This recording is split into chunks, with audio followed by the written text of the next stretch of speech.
Hi scrapbookers! I'm going to show you the project recipe today that comes from the Enchanted Wizard collection, which came out pretty recently. When I saw it, I of course immediately thought of Harry Potter and the trip that my husband and I took to Universal Studios earlier this year. So I thought these pages and this collection in general would just be perfect for some of those vacation pictures we took. If you don't already have an advisor, I'd be happy to help you get the tools and the project instructions that you need for this kind of a layout. So get in touch with me if you're looking for somebody. And I will mention that some of these tools we're going to use today are going to be retired by the time that I show this video. So you may not be able to order them on the website yourself, but sometimes advisors have access to some retired tools and things. Maybe borrow them from someone or ask them if they could help you find them. So let's get started. This project recipe recommended the background to be black, but when I pulled out the papers I wanted to use, which were kind of the blue plaid and then the stars and moons, I felt like the black was going to be too close to this. So instead I pulled out the canary yellow paper because it kind of went with what was going on here in the stars, a little bit matching with the plaid. And I really wanted to use the house colors of the Ravenclaw house, which is the house that my husband and I are in. So if you're a Harry Potter fan, you know about the different houses. You probably know what your house is. The project recipe example shows more of the Gryffindor colors, and I chose Ravenclaw colors for ours. So I've already chopped off the little edges of my pictures to make them the right sizes. I'll talk about that a little bit more later. And I've got the stickers as well. And we'll get those all going in the project a little bit later. But for now, we're going to start with just trimming the pieces to put together our layout. And I've chosen the blue plaid for our Ravenclaw colors, which has blue stripes on the other side. That is going to be my designer paper number 1, which means it's going to get used for these strips along the top and bottom, a couple photo mats for the smaller photos, and then all the punch outs for the firework burst. And number 2, designer paper 2, is going to be this stars and moons on the one side, and then this kind of gray, more neutral brick. And I'm going to use the brick, I think, for this part of the paper, and then flip it over and use the more patterned side for the big long strip. And those are going to go big long strip along one side of the page, and the photo mats for these bigger photos in the other spots. So let's get to trimming, and I'm going to do a little bit of extra decoration on my pieces. I'll show you that when we get to it. And I'm going to actually also use a few of the extra strips that don't get used in the original project recipe. So starting with this paper, we're going to cut out 4 strips. 2 of them are going to be 1.5 inches wide. Those will go along the top of each page, and 2 of them will be 1 inch wide each. And I do want, for mine, I just decided I wanted more of the blue plaid to be shown for those parts. And then we'll do blue stripes for the photo mats for the other pieces. I'm going to go on my trimmer. When I'm measuring something pretty small, I actually like to go this way instead. So for 1.5, I'll measure down that direction.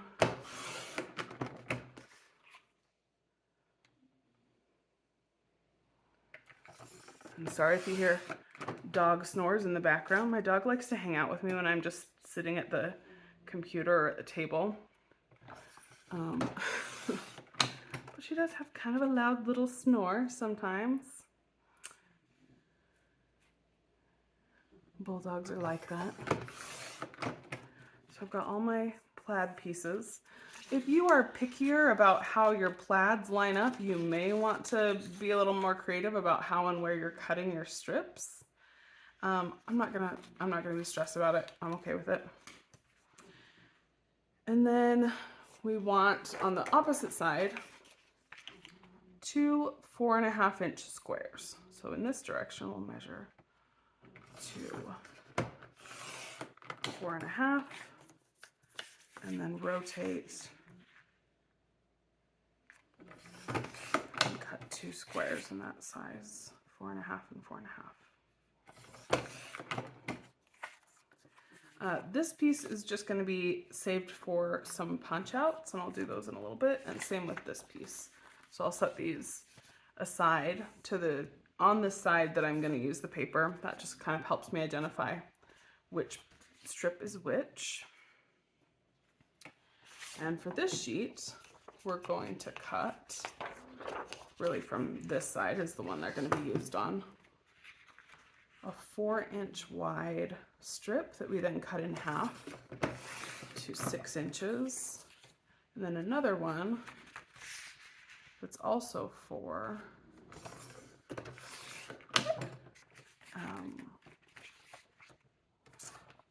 That's going to get cut a little bit shorter.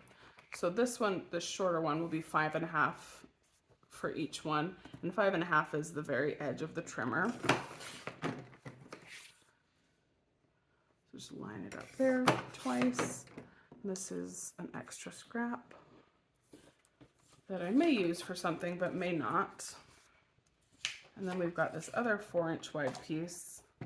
It will get cut into 6 and 6, and if you just measure it once, both of your pieces should be the same 6-inch size. So those are our photo mats. This piece is recommended to be 3 inches wide. It'll go along one side of the layout on the right hand side, and you can maybe see that leaves us with about 1 inch on this other side. And I am going to use both of these strips, one on the right side and one on the left, just to kind of bring in more of this pattern all across the layout. So those pieces will both be used for me. All right, and that's all the paper cutting we need to do, so we're ready to start laying out our pieces. Push these out of the side, or off to the side a little bit.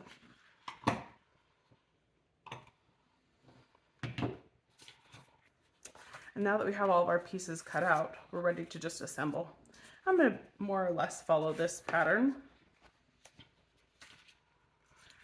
which means my wider plaid strips are going along the top of each page, and my smaller plaid strips are going along the bottom. And I told you I wasn't real fussy about making sure the plaid matched up exactly. If that bothered you, you might want to flip over to the other side where the stripes don't have as specific a pattern, so it doesn't look like it's mismatched for my other pieces, and have that be the photo backgrounds and some other things instead. Okay, I'm going to adhere these down just using a regular tape runner.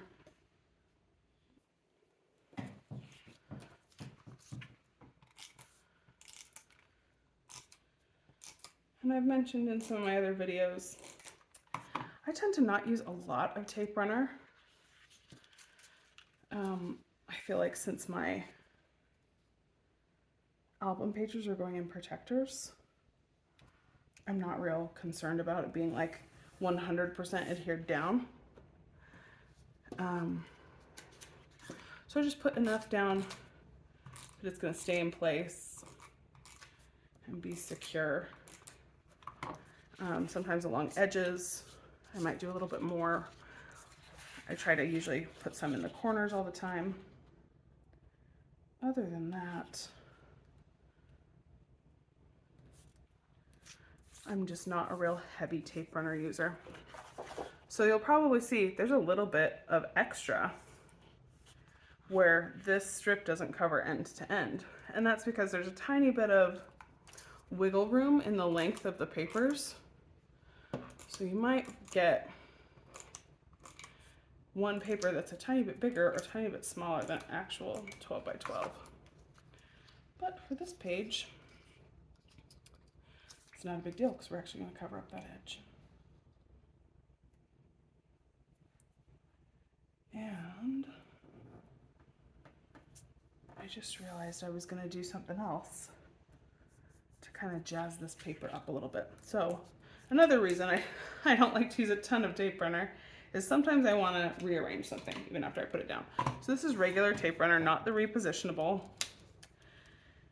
And I'll do this on the other page before I actually adhere it. This is the old 4-way hearts and stars punch. So it punches some pieces right along the edge of your paper, some pieces right along the corners. And it's quite old now. So it was just one that I have and use and like. And I'm just going to line it up at a couple certain spots.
So that's the main part of the background. I'm going to scoot these little stars out of the way. And we'll come back to those in a bit. Scoot that out of the way for now too. So now we're ready for our photo mats and our photos.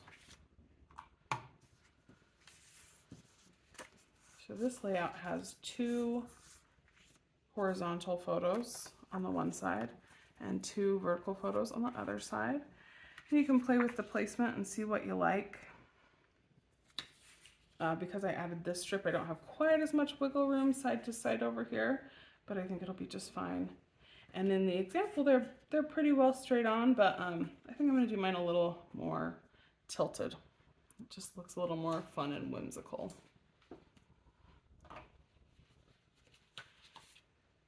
So in this layout, it has spots for 2 4x4 pictures on the 4.5 by 4.5 mats, and then 2 3.5 by 5-inch photos.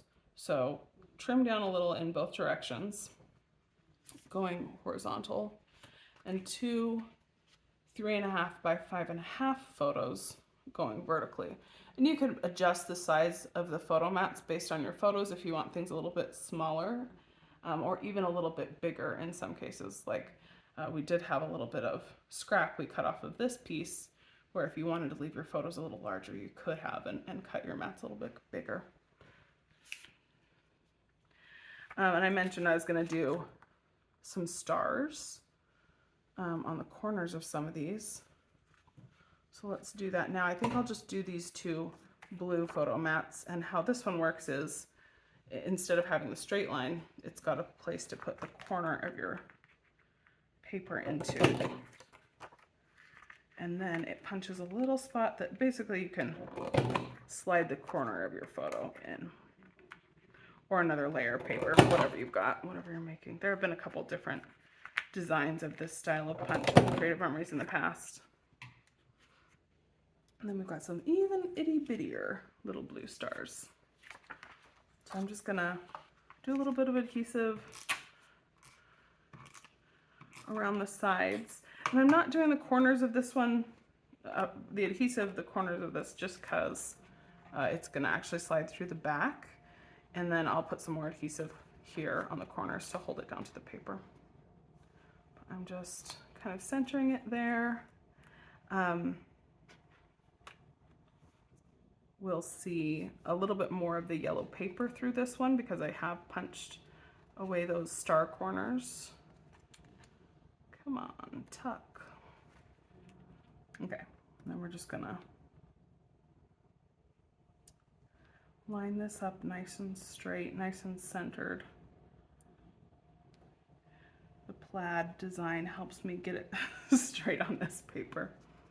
Okay, so that looks pretty well centered. Maybe a little high top to bottom, but that's okay.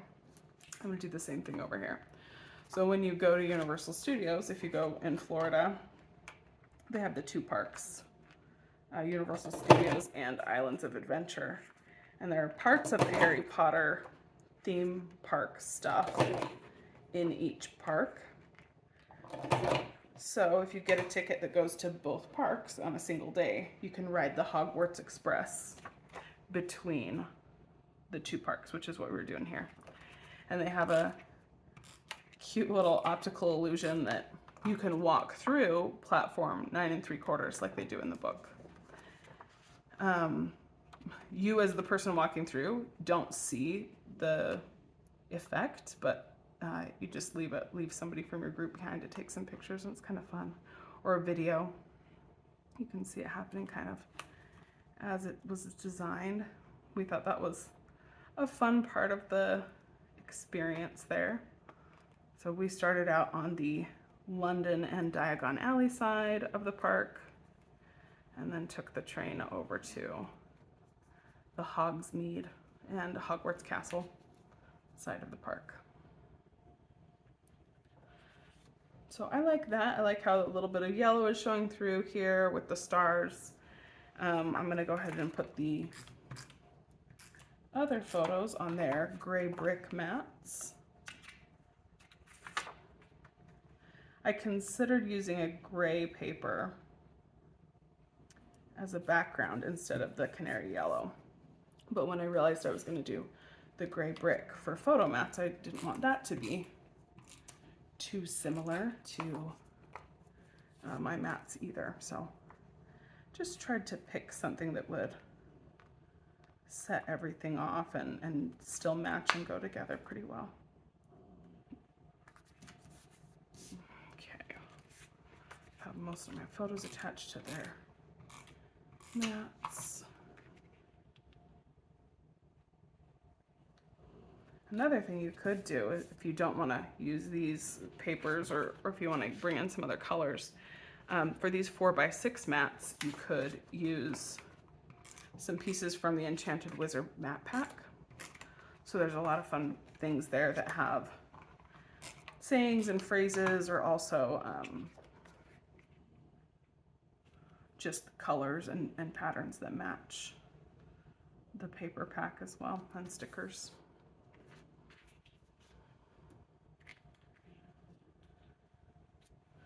Okay, so let's start attaching.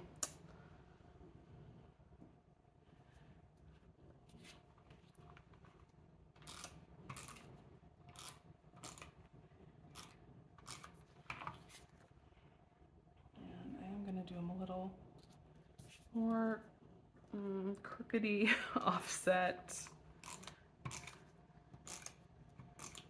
That's just how I wanted mine to be. And there's a little bit more overlap over here since I used that extra bit for another border strip.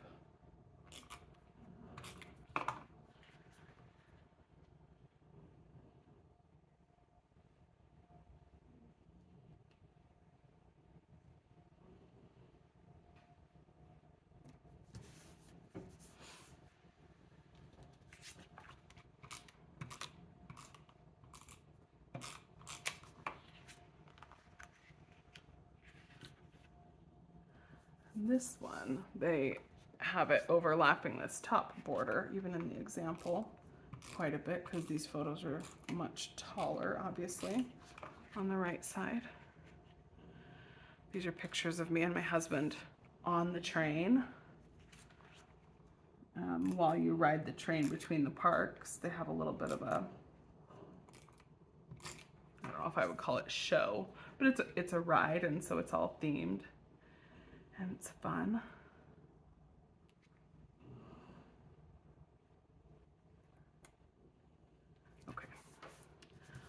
think I'm happy with those spots for the pictures. And let me show you what there is in the example layout. So we've done a lot of the same stuff. The pieces, I did add the one here. I rotated my pictures a little bit so they're not all straight on. In this example, they use a big sticker strip across the bottom on each side. And I was debating whether I was gonna do that or not. I do like the stars. They're very cute, but they bring in a lot of colors that otherwise are not in this layout yet. And I may bring them in with some of these firework stickers and stuff, but I'm not totally sure I want to use that yet. And I looked at the castle border, which is, I really like that as well, but I think I'm going to save those ones for another layout because I have tons of pictures in the Hogsmeade part of the park, which is more where the castle is. So I'm going to wait on these star stickers and decide if I want them in a few minutes. I am going to punch all of the firework punches out, and they've got theirs lined up down here.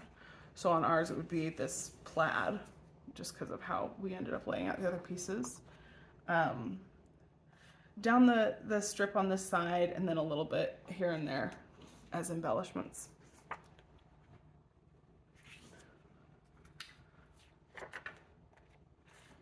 So I think I mentioned this border punch, or this firework punch, sold out very fast when this collection came out.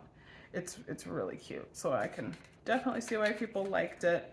And it's pretty versatile, like it's called the Firework Punch, but why can't it be a sun or a splash of water or whatever else? So you could use it for lots of things.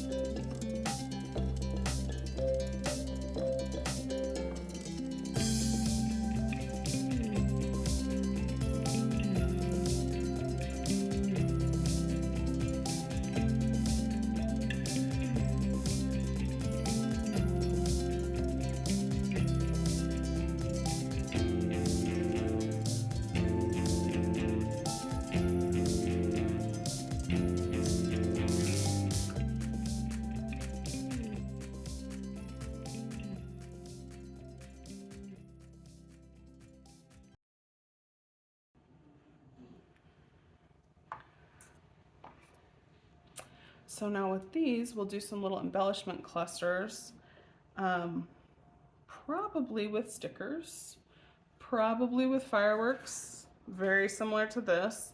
And once I do bring in some of those firework stickers, maybe I will want more colors in the sticker strip along the bottom. I'm still debating about that. So if I were going to try to stick mainly to the colors we already have, kind of the yellows and blues, what options do I have? Got a few stars, got a few fireworks, got the Harry Potter lightning bolts. I like this Full of Wonder sticker. I'll probably use that. Maybe I'll use Follow Your Dreams. That's cute.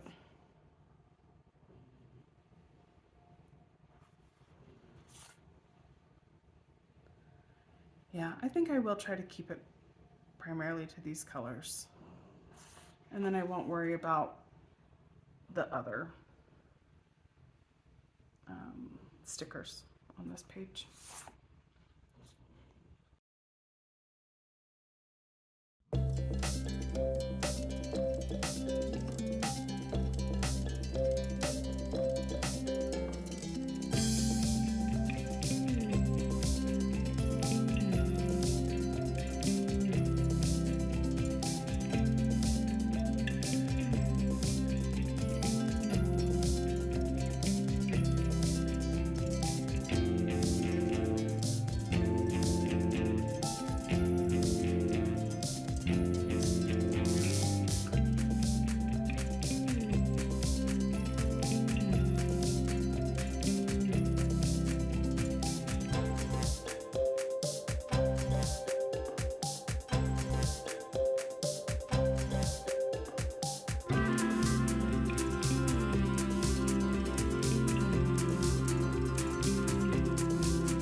Okay, that's my layout, minus that tiny little nub I need to cut off. And yeah, I'll fiddle with this maybe a little bit more, possibly add a few more stars. I might even go punch out some yellow stars from this canary yellow if I've got some of that, if I feel like it needs more. But I tend to sometimes overdo. So a lot of times I have to just tell myself, hey, let's stop here. And then I can think about it more instead of like just going and going and going until I'm like, oh my gosh, now I've done way too much. So once again, if you need this project recipe or if you need any tools or supplies to do a project like this, I would be happy to help you out. You can get on my emailing list and become one of my customers. If you would like the project recipe, I will email that to you, a PDF copy, and then add you to my email list as well. And if you have any other questions or just need to place an order, I would appreciate your orders, and I love to hear from you as well. Thanks.